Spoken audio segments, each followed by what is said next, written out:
어느 글에 보니까 이 아름다운 이 정원을 쉽게 망쳐버리는 몇 가지 방법을 이야기했습니다. 그 아름다운 꽃밭에 불을 질러서 태워버리면은 그 모든 정원의 아름다움이 사라져 버린다는 겁니다. 또 하나는 제초제를 뿌려버리면은 그 아름다운 모든 정원의 꽃과 식물들이 순식간에 다 이렇게 없애버릴 수가 있다고 합니다. 그런데 또 하나의 방법이 있다는 겁니다. 그게 뭐냐면은 그렇게 수고하지 않아도, 아무런 노력을 하지 않아도 그냥 그 아름다운 정원을 그냥 내버려 두면은, 방치해 버리면은 얼마 못 가서 그 정원에 이 잡초들이 무성하게 자라나서 저절로 그 아름다운 정원이 흉측한 그런 쓰레기장 같은 곳으로 변해 버린다는 것입니다. 이 같은 이야기는 오늘 우리의 신앙생활에도 이렇게 대비해 보게 되면은 우리의 이 영적 이 삶을 망쳐버리는 뭐 여러 가지 이유가 있어요. 먼저 하나는 우리가 말씀을 읽지 않는다든지, 말씀에 순종하지 않고 말씀에 거역하는 삶을 살면 또 우리 영적 삶에도 이와 같은 흉측한 상황으로 바뀌어질 수 있어요. 또 저 세상 사람들처럼 세상적인 방법으로 세상 삶을 추구하는 그런 쾌락을 쫓아서 살다 보면은 우리 삶이 여지없이 타락해 버리기가 쉽습니다. 또 우리에게 주신 하나님의 이 귀한 이 사명들을 망각해 버리고 그냥 거역하고 불순종하면서 살아가면은 또 우리 영적 삶이 이렇게 황폐가 될 수가 있습니다. 또 우리의 말이나 생각에 악행을 저지르고 마음대로 자기 기분대로 살면은 역시 우리의 신앙생활에 엄청난 큰 타격을 받을 수가 있습니다. 그런데 또 하나의 방법이 있습니다. 그게 뭐냐면은 무관심입니다. 무관심. 영적인 무관심. 영적인 아무런 의욕조차 없는 그 무관심 속에 빠지면은 또 우리의 신앙생활이 그렇게 된다는 겁니다. 마치 정원을 방치해버렸을 때에 순식간에 얼마 못 가서 온갖 잡초들이 우거져서 그것이 황폐가 되듯이 오늘 우리가 믿음 생활에 있어서 무관심, 이것은 우리의 영적 삶을 황폐화시키는 방법 가운데 하나입니다. 영적 삶이 황폐화되는 것을 누가 제일 좋아하겠습니까? 바로 원수 마귀가, 우리의 원수, 영적인 원수, 이 사탄이 제일 좋아하는 것 아니겠습니까? 어쨌든 사탄의 역사는 교회가 영적으로 이렇게 타락하든지 황폐화되는 것을 원하고 있습니다. 우리 성도들의 신앙의 삶이 영적인 황폐화를 부추기는 역할을 누가 하느냐? 바로 이 사탄이 한다는 겁니다.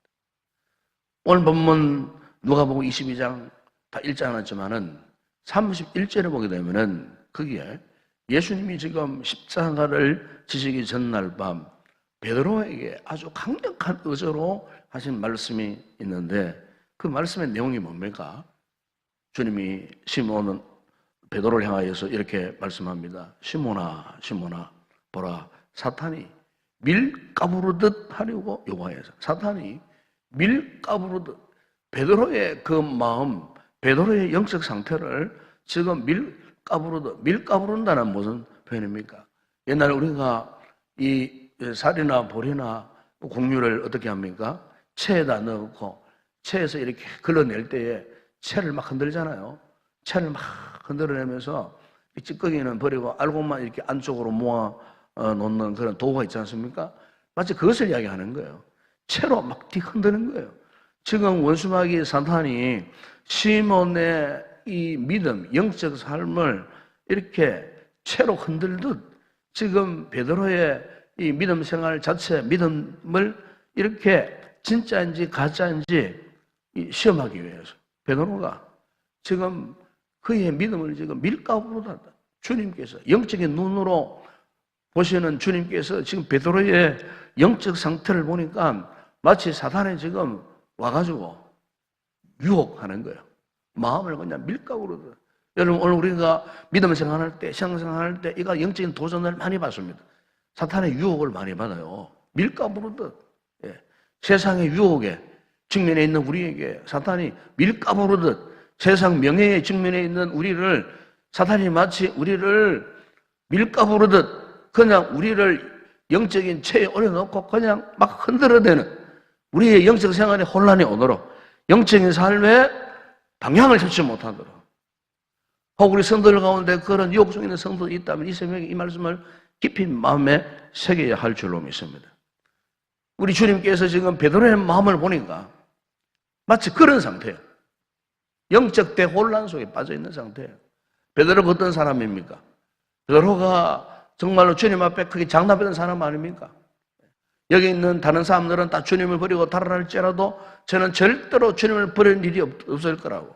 예수님이 십자가에 달려 돌아가신다는 그 엄청난 충격의 말씀을 하셨을 때에 베드로 한 사람만큼은 그런 고백을 했어요. 나는 절대로 주님을 버리는 일이 없을 것이라. 그러나 지금 베드로의 마음은요, 이미 사탄의 유혹 속에 빠져들어가 있었어요. 밀가부르도 하는 영적 혼란 속에 지금 빠져들어가 있는 거예요. 그래서 본문에 보시면은 주님께서 베드로에게 또다시 두 번의 강력한 요청을 하시는데 그게 뭐냐면 40절에 보시면은 유혹에 빠지지 않게 기도해라. 그리고 그 유혹이 뭐냐 46절에 보면은 어찌하여 자느냐 시험에 들지 않게 일어나 기도하라. 여러분 오늘 우리 영적 삶은요 전쟁입니다. 전쟁. 지금 우리는요 인정하든 인정하지 않든 알든 모르든 오늘 영적 삶의 현장은 전쟁입니다. 영적 전쟁 속에 있습니다. 사탄이 지금 우리를 어쨌든 넘어뜨리려고 교회가 어쨌든 혼란 속에 빠져들어가서 교회의 사명을 감당하지 못하도록 하기 위해서 성도들이 사명 감당하도록 하지 못하기 위해서 지금 사탄이 우리의 삶을 밀가부르듯 교회의 역사를 밀가부르듯 하면서 어쨌든 사탄의 유혹에 빠져서 그리고 시험에 들도록 하기 위해서 여러분 우리 성도들이 어떤 유혹에 빠져보세요. 시험에 들어보세요. 그러면요 그분에게는요 기도하지 않습니다. 기도가 사라져버려요. 기도의 시간이 점점 짧아집니다. 기도의 자리에 나오지 않습니다. 이미 그분은 사탄의 밀가부르듯 하는 영역이 지금 끌려 들어가 있는 거예요. 왜요? 사탄은 우리 성도들이 교회가 힘을 얻어 은혜를 입고 성령 충만해서 기도하는 거 제일 싫어해요. 왜요? 기도하면 하나님의 능력이 나타나기 때문에 그렇죠. 기도하면은 성도는 능력 안에 살 수 있기 때문에 사탄이 알고 있는 거예요. 그래서 어쨌든 교회가 잠들도록 만들어버린 거예요. 성도들이 개인적인 삶에 있어서 영적 삶에 있어서 영적으로 잠을 들도록 해버리는 거예요. 영적으로 잠에 들어보세요. 모든 일에 무관심합니다. 힘을 낼 수가 없어요. 그렇잖아요. 잠자는 사람이 무슨 일을 할 수 있습니까, 여러분? 잠에 푹 빠져있는 사람이 무슨 일을 할 수 있겠어요? 아무 일을 할 수 없어요. 어쨌든 사단의 역사는 우리로 하여금 영적 깊은 수면 상태에 빠지도록 만들도록 유혹하는 거예요. 언제? 기도하지 않으면 그 같은 영적 수면 상태에 빠질 수밖에 없어요. 여러분 오늘 본문의 이 내용은 정말로 심각한 상황 아닙니까? 지금 예수님께서 개인적으로 이제 십자가를 져야 할 상황이에요. 예수님이 이 땅에 오신 최고의 최상의 그 목적이 뭡니까? 십자가를 지는 일이었어요. 이미 하나님께서 오랜 세월 동안 오랜 역사 속에서 바로 당신의 아들을 통하여서 그 아들을 십자가에 못 박아 죽이고 대속의 은총을 이 세상에 흘러보내어서 이 세상은 다시 구원하고 회복시키는 그와 같은 구원 계획을 가졌었는데 그 구원 계획의 마지막 클라이막스가 뭐냐면은 그의 아들 예수 그리스도가 십자가에 죽는 이 대속의 죽음을 감당하는 그 순간이에요. 그게 하나님의 뜻이었어요. 그런데 사탄의 역사는 어쨌든 그 일을 막아보려고 하는 거예요. 예수가 십자가의 대속의 죽음을 당하는 것을 가장 싫어했어요. 왜? 예수가 십자가에 못 박아 죽는 그 순간이 사탄의 머리가 깨어지는 순간이기 때문에 어쨌든 그것을 피해보려고 유혹했을 때에 어떠했습니까? 오늘 본문에 보시면은 주님께서는요, 제자들의 그와 같은 모습과는 정반대로 평소에 늘 기도하던 습관을 쫓아서 감난산에 올라가신 거 아닙니까? 그리고 십자가를 지시기 위해서 기도했습니다. 기도했는데 그 땀방울이 핏방울로 되기까지 그의 모든 힘을 쏟아부어서 기도합니다. 간구합니다.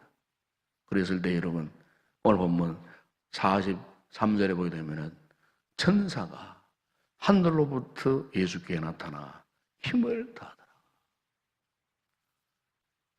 당신의 아들 예수 그리스도께서 십자가를 지시기 위해서 기도하실 때에 하나님의 그 능력이 힘이 그 아들 예수께 임하셨다.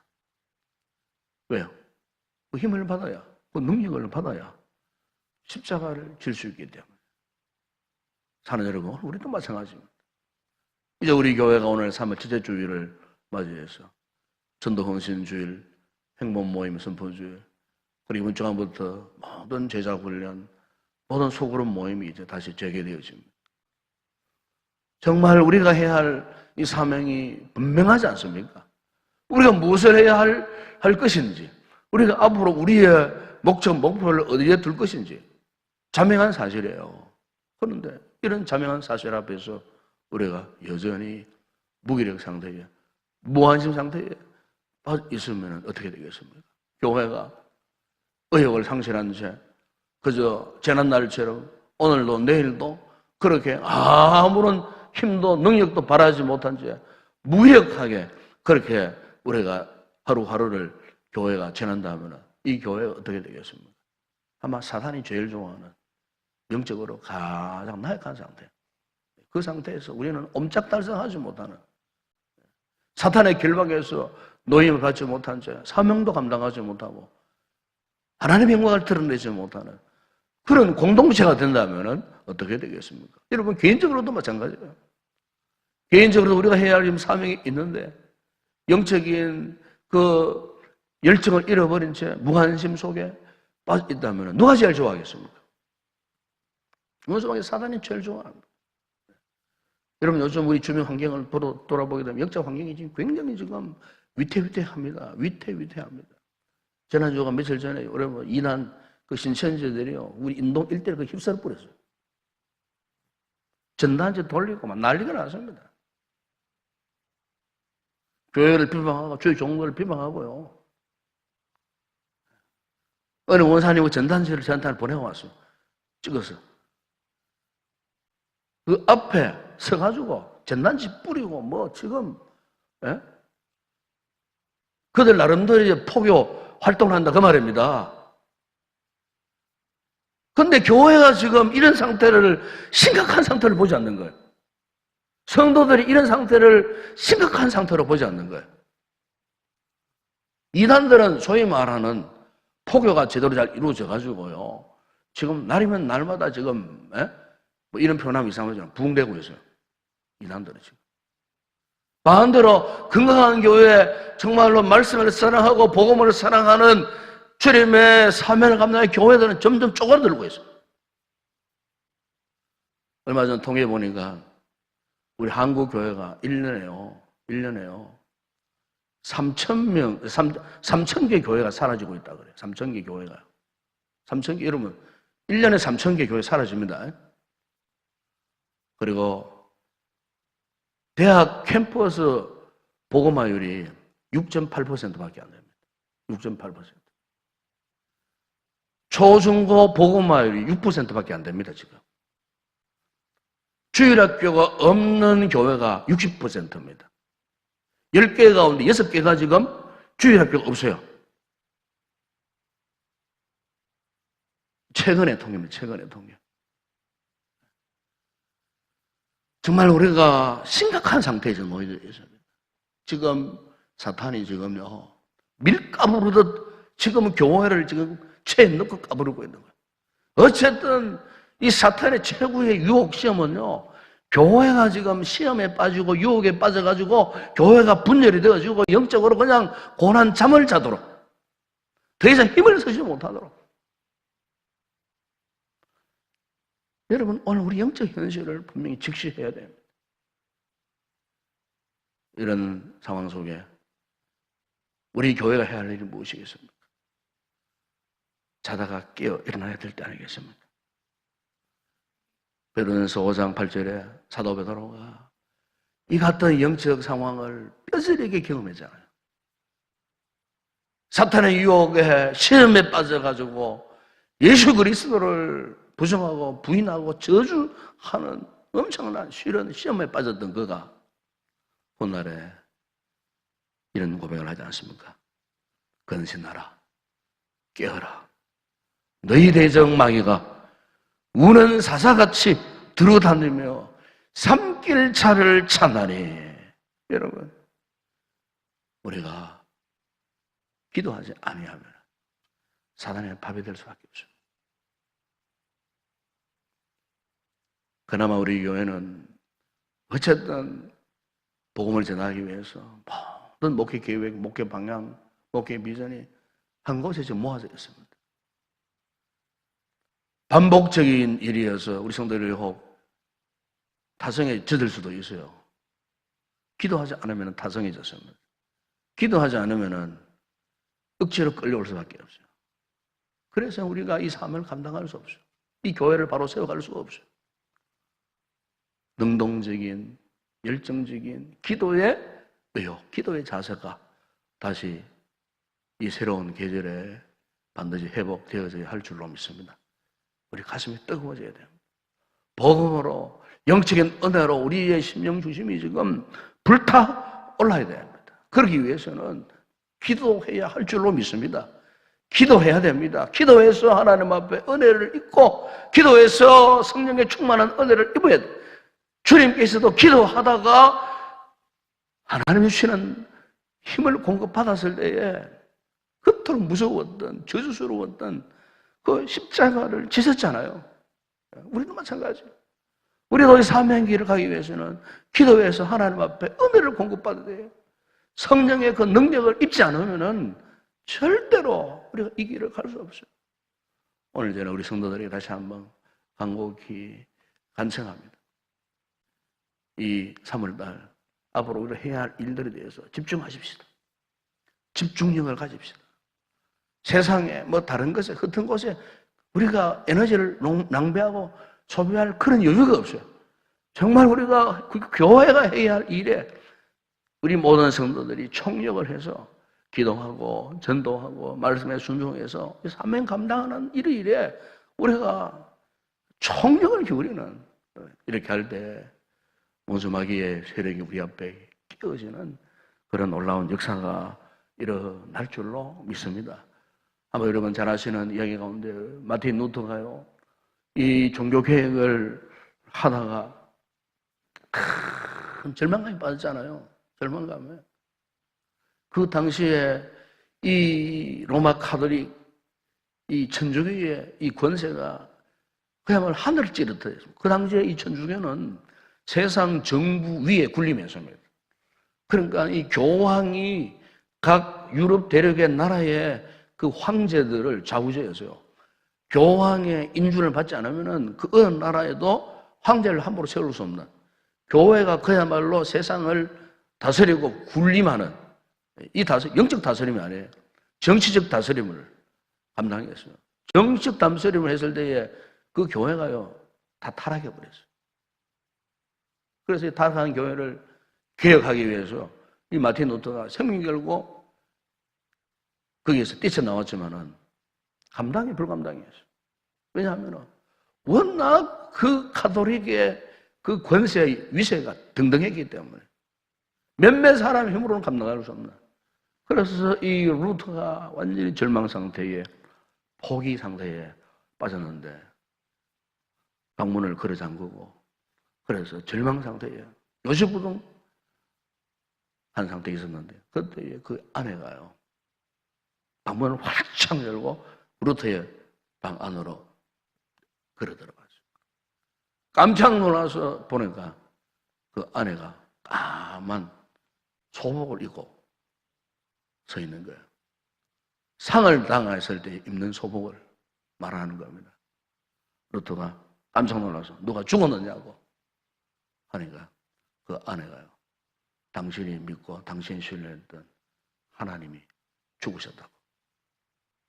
루터가 그나마 그의 마음 중심에 하나님을 향한 신앙이 있었잖아요. 무슨 소리 하느냐고. 하나님이 어떻게 죽으실 수 있느냐고. 그랬을 때에 기지맥진에 있던 그 루터에게 그 아내가 그랬습니다. 당신이 믿고 당신이 신뢰했던 하나님은 지금도 살아계십니다. 왜 그 하나님을 의지하지 못하십니까? 힘을 내세요. 하나님은 지금도 살아계십니다. 하나님은 지금도 당신의 모습을 알고 계시고 당신이 하나님이십니다. 힘을 내세요. 루터가 그 아내의 말에 힘을 얻어갖고요. 다시 하나님 앞에 기도하고 일어나서 결국 참 감당할 수 없는 그 종교 개혁의 빛을 이루고 역사를 나타냈다. 그가 이 같은 개혁을 부르짖었을 때에 수많은 대적 세력들이 달려들었습니다. 그 당시에는요, 이 교회의 법을 어기면은 사형입니다, 사형. 그리고 엄청난 고문을 당합니다. 유럽의 유명한 교회나 천주교 이런 데 보게 되면 항상 그 밑에 밀실이 있어요, 밀실. 그 밀실 같은 데는요, 그 당시에 이 교회 지도자들이 교회 법을 어기는 자들을 그 교회 밑으로 끌고 와요. 끌고 와가지고 고문하고 취조하는 취조실이 다 있었어요. 지금도 이 유럽 쪽 교회 큰 곳에 가보면은 밑에 취조실 가보면은 그 당시에 신앙을 지키려고 아우성쳤던 사람들을 고문했던 그 살해했던 흔적들이 많이 남아있어요. 그 보면은 고문 도구들이 수없이 많은 고문 도구들이 있어요. 수없이 많은 고문 도구들. 그게 교회 안에 있었다 그 말입니다. 교회 안에. 얼마나 무시무시한 교회였겠습니까? 교회 안에 교회 법을 거역하는 자들을 불러와가지고 끌어가지고 취조하고 고문하는 갖가지 무서운 고문 도구들이 지금도 그 전시대에 있어요. 그러니까 교회가 교획하지 못하는 거예요. 완전히 사단의 세력에. 루터가 개혁을 일으켰을 때에 그 무시무시한 세력을 이겨냈는데 오늘 우리 아침에 불렀던 그 이 찬송가 585장 내 주는 강한 성이요. 이것은 루터의 종교개혁의 빛을 올렸던 찬양 가운데 하나예요. 루터가 불렀던 찬양이에요. 내 주는 강한 성이요 방패와 병기 되시니 큰 혼란에서 우리를 구하여 내시려. 여러분, 오늘 문수마귀는 지금 누구를 찾고 있는 줄 아십니까? 기도하지 않는 성도, 기도하지 않는 교회, 맹목적으로 믿음 생활하는 성도들, 모든 사명에 무관심한 자들, 이들은 잘못하면은 사단이 밀가부로도 하는 유혹, 시험에 빠지기가 쉽다는 것입니다. 오늘 이 말씀에 우리가 다시 한번 도전을 받고 우리가 절대로 믿음 생활에 방심하지 마십시오. 무관심하지 마십시오. 그리고 영적인 집중력을 회복하는 성도들이 되기를 바랍니다. 그러기 위해서는 기도해야 합니다. 기도해서 이번 전반기에 우리가 해야 할 이 사명을 열정을 품고 잘 감당하는 그와 같은 사명 감당하는 성도들이 되기를 주의 이름으로 축원합니다. 기도하겠습니다. 거룩하신 아버지 하나님, 기도 외에는 다른 방법이 없습니다. 아버지 하나님, 우리의 불순종 가운데에 가장 무서운 불순종은 무관심입니다. 방심 상태에 빠져버리는 겁니다. 원수 마귀가 우리를 유혹하고 밀가부르듯 우리를 시험만 해도 이것을 느끼지 못하는 것, 이것이 가장 무서운 범죄 행위입니다. 아버지 하나님, 이 사실을 우리가 깨닫지 못했던 저희들, 우리의 심령이 지금 뜨거워져야 되는데, 고동쳐야 되는데, 우리의 심령이 지금 침묵을 지키고 잠잠해져 있다면은, 아버지, 오늘 이 아침에 이 말씀을 통해 우리는 절대로 사단의 밀가부르는 이런 유혹, 이런 시험에 빠져들어가지 아니하도록, 주님이 십자가를 지기 위해서 피땀을 흘리면서 기도하셨던 것처럼 아버지, 오늘 우리에게 이 같은 기도의 열정을 회복시켜 주시기를 원합니다. 이 계절에 우리가 해야 할 사명들이 많습니다. 중요한 일들이 많이 있습니다. 아버지, 이 일을 감당하기 위해서는 인간적인 나의 힘, 나의 열정, 인간적인 나의 의지로는 감당할 수 없고, 하나님이 위로부터 내려주시는 하늘의 신령한 은혜, 성령의 능력을 공급받지 아니하면은 이 사명을 감당할 수가 없습니다. 우리 교회가 성령으로 충만하지 않으면은 이 복음의 사명을 감당할 수가 없습니다. 아버지, 결코 우리의 신앙이 명목적인 신앙이 되지 않게 하여 주시고, 아버지 하나님, 우리의 기본 감정이 좌우되는 행위에만 의존하는 신앙생활이 되지 않게 하여 주시고, 진실로 아버지, 우리의 속사람, 우리 육체가 성령의 감동 속에 주시는 힘을 의지해서 능력을 입고 열정적으로 진실로 사명 감당하기를 다시 한번 결단하는 우리 모든 성도들이 되어줄 수 있도록 은혜를 베풀어 주시옵소서. 아버지 하나님, 오늘 이 주일은 특별히 아버지 하나님 전도헌신 주일입니다. 봄행문모임 선포 주일입니다. 아버지, 우리가 이 전반기 사명을 감당하기 위해서 또 아버지 주의 귀한 종을 초청해서 집회를 하고, 또 아버지 하나님 말씀과 간증의 은혜를 입고 우리가 사명을 감당하기를 원할 때에 우리 교회가 영적으로 다시 한번 새롭게 발돋움하고 영적인 집중력을 가지고 이 사명을 하여 함께 달려가는 우리의 공동체가 되어줄 수 있도록 축복하여 주시옵소서. 이 아침에 성도들 기도하는 가운데에 영적인 밝음과 깨달음과 하늘의 신령한 은혜를 덧입는 이 아침 되게 하여 주시고, 뜨거운 성령의 은혜가 불같이 우리의 심령에 충만하게 와닿는 충만한 역사가 일어나는 아침 되게 하여 주시옵소서. 기도의 문들을 활짝 열어 주시옵소서. 예수님의 이름으로 기도드리옵나이다. 아멘.